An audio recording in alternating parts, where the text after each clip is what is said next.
Good morning बच्चों। मैं रति Srivastava CrossFit girls college से आपकी कॉमर्स टीचर।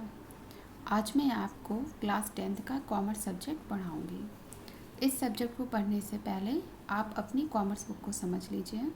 इस बुक को 4 खंडों में डिवाइड किया गया है।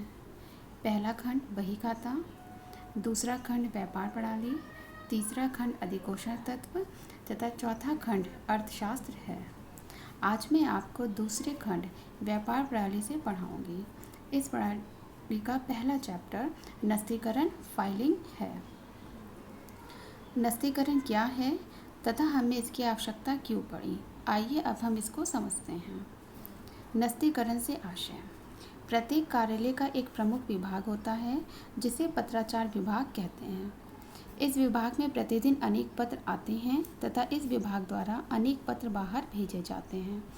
आने वाले पत्रों की मूल प्रति को तथा जाने वाले पत्रों की प्रतिलिपियों को सुरक्षित रखा जाता है ताकि वे खराब ना हो अथवा खो ना जाएं और भविष्य में ज़रूरत पड़ने पर इसको उपलब्ध कराया जा सके। अर्थात व्यवसाय से संबंधित सभी पत्रों, प्रतिलिपियों व अन्य प्रलेखों को सुरक्षित रखने की क्रिया को ही नस्तीकरण या फाइलिंग कहते हैं। यह नस्तीकरण एक ऐसी विधि है जिसके द्वारा व्यापारिक अभिलेख इस प्रकार रखे जाते हैं ताकि आवश्यकता पड़ने पर उन्हें शीघ्र प्राप्त किया जा सके।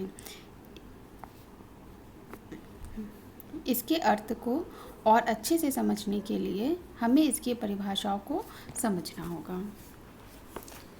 प्रोफेसर मिल्स तथा स्टैंडिंग फोर्ड के अनुसार नस्तीकरण एक ऐसी प्रक्रिया है जिसके अंतर्गत सभी मूल पत्रों तथा उनकी प्रतियों को इस प्रकार से सुरक्षित रखा जाता है कि भविष्य में उनकी आवश्यकता पड़ने पर उनको शीघ्रता से निकाला जा सके। अर्थात इनका यह कहना है कि जो भी मूल पत्र हैं या उनकी प्रतियां हैं उनको इससे सुरक्षित रखा जाए कि भविष्य में अगर हमें उनकी आवश्यकता पड़े तो उन्हें हम आसानी से ढूंढ सकें। Professor J.C. डेनियर के अनुसार नस्तीकरण अभिलेखों को उचित क्रम अनुसार तथा सुरक्षित ढंग से रखने की ऐसी प्रक्रिया है जिससे अभिलेखों को आवश्यकता पड़ने पर प्राप्त किया जा सकते हैं। उपरोक्त परिभाषाओं के आधार पर हम नस्तीकरण की उचित परिभाषा इस प्रकार दे सकते हैं। व्यापार से संबंधित पत्रों एवं प्रलेखों को भावी संदर्भ के लिए सुरक्षित रखने की कला को नस्तीकरण कहते हैं। अर्थात व्यापार से संबंधित जो भी पत्र हैं उनको भविष्य के लिए सुरक्षित रखने की कला ही नस्तीकरण कहलाती है। अब इसके बाद हमारा नेक्स्ट टॉपिक है नस्तीकरण की आवश्यकता या उद्देश्य। नस्तीकरण की आवश्यकता या उद्देश्य हमें क्यों पड़ी या इसके क्या लाभ हैं। इसकी हमारी फर्स्ट हेडिंग है पत्रों व प्रलेखों की सुरक्षा। व्यापारिक पत्र एवं दस्तावेज को नस्तीकरण की विधि से हम लोग क्या कर सकते हैं, सुरक्षित रख सकते हैं। नस्तीकरण के कारण क्या होता है, पत्र पर प्रलेख के इधर उधर होने, चोरी होने, खो जाने आदि का डर कम हो जाता है। सेकेंड, भावी संदर्भ हेतु संभाल कर रखना। भावी संदर्भ में विभिन्न अवसरों पर पुराने पत्रों या प्रलेखों की आवश्यकता हो सकती है। नस्तीकरण की विधि से भविष्य में हम इन पत्रों को प्राप्त कर सकते हैं तथा उपयोग में ला सकते हैं। पत्रों व दस्तावेजों की क्रमबद्धता। नस्तीकरण के द्वारा हम इन पत्रों व कागजात की क्रमबद्धता कर सकते हैं ताकि वांछित जानकारी शीघ्रता व सरलता से प्राप्त की जा सके। पत्रों को खोजने में सुविधा। नस्तीकरण की विधि को अपना करके हम पत्रों को बड़े ही आसानी से खोज सकते हैं। उत्तर देने में सुविधा। पुराने पत्रों को आधार बनाकर यदि कोई पत्र आता है तो नस्तीकरण की सहायता से पूर्व में आए हुए संबंधित पत्र को आसानी से प्राप्त किया जा सकता है तथा उसका उत्तर शीघ्रता से दिया जा सकता है। नंबर 6, दोहराए गए आदेश को पूरा करना। कई बार ग्राहक माल भेजने का दोबारा आदेश न दे करके अपने पहले आदेश की पुनरावृत्ति के लिए कह देते हैं। ऐसी स्थिति में क्या होता है, पिछले जो पत्र होते हैं उनको हम लोग क्या करते हैं, व्यापारी या ग्राहक जो रखते सुविधा के अनुसार रखते हैं उनको देख करके पुनः आदेश दे सकता है। न्यायालय में प्रमाण का कार्य।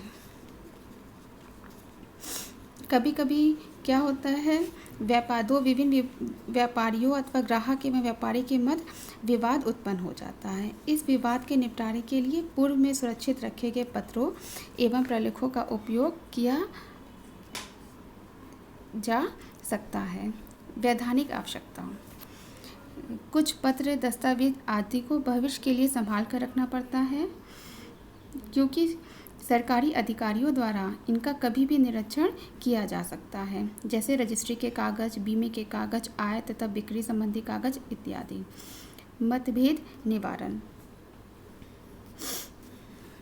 कभी कभी किसी अज्ञानतावश या पूर्व जानकारी के भी अभाव में दो व्यापारियों या ग्राहक के मध्य विवाद उत्पन्न हो जाता है। इस विवाद से निपटने के लिए हम लोग पूर्व में जो पत्र सुरक्षित रखते हैं उन प्रलेखों का उपयोग कर सकते हैं।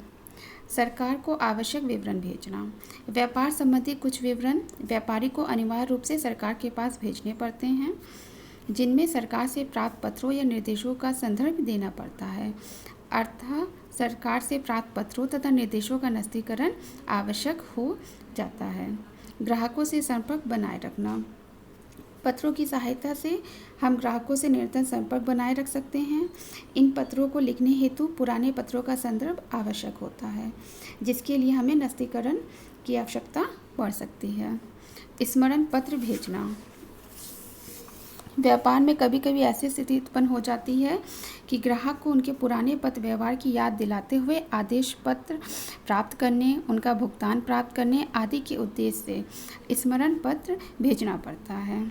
स्मरण पत्र भेजने के लिए पुराने पत्रों को सुरक्षित ढंग से रखना आवश्यक होता है और इन्हें हम सुरक्षित नस्तीकरण की विधि अपना करके कर सकते हैं।